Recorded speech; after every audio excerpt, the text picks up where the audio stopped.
Hello, cherry viewers. Welcome back to Sandy Home Recipe. Mama ka oba Sandy Home Recipe. Ende di kan wo share video a. Mema rem subscribe. Na wa share. Na wa like. Na me notification bell no. Say the video bia beto wa wonsa beka. To my returning subscribers, thank you so much for your support. May the good Lord bless you all. In the version say be minced meat sauce. Sauce bi a de pa and easy to make. Ubetimi de pasta and I said ubetimi da lasagna. All ingredients are written in the description box below. Yes, start it. Your tomato sauce, your minced meat, your sedano, your chopped onion. What the oil, ebegu saucepan esijasum. Edra na with the chopped sedano, any chopped onion egumu. Watch mo kakra and sani atoaso.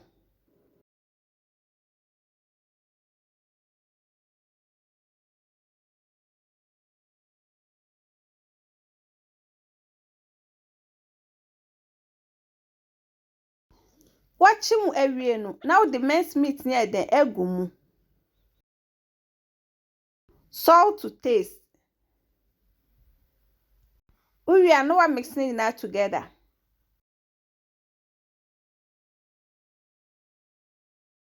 Obeko suwe nunum kwesta my be yi 1-1.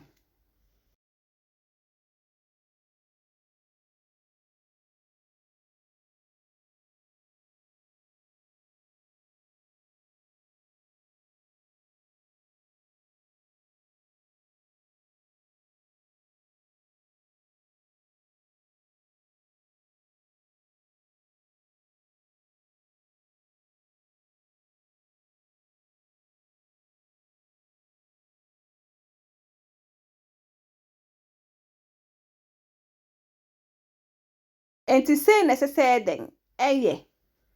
We are now the tomato puree and tomato sauce egumu. Onu mu na desi so amemu achekakra ansa na ya to aso.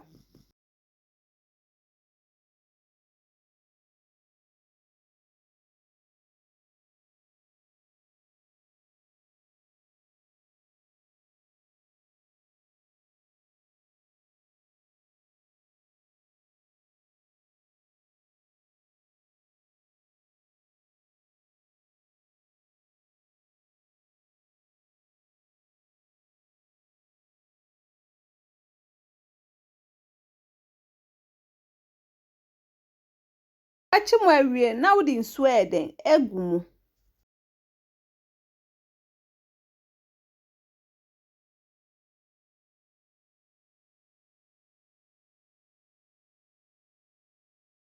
Wakata so na ato ne bo aben wo ho anu anumu.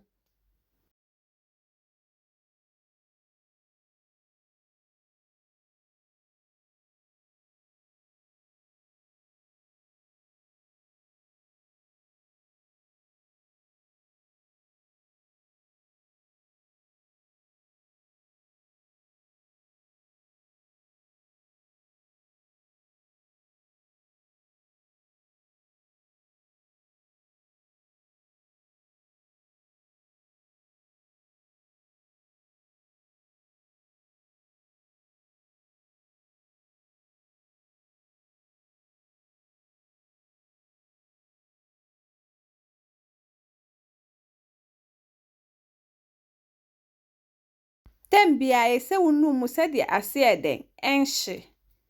Please, if you are new to our channel, don't forget to subscribe, share, like, and also click the bell icon to get new video we will post.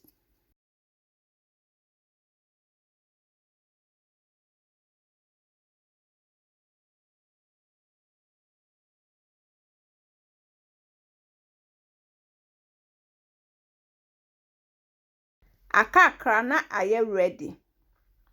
Person who say ready, ube who say, and one na wodi ye ni na betai eni. Na ensuo no so afri mu.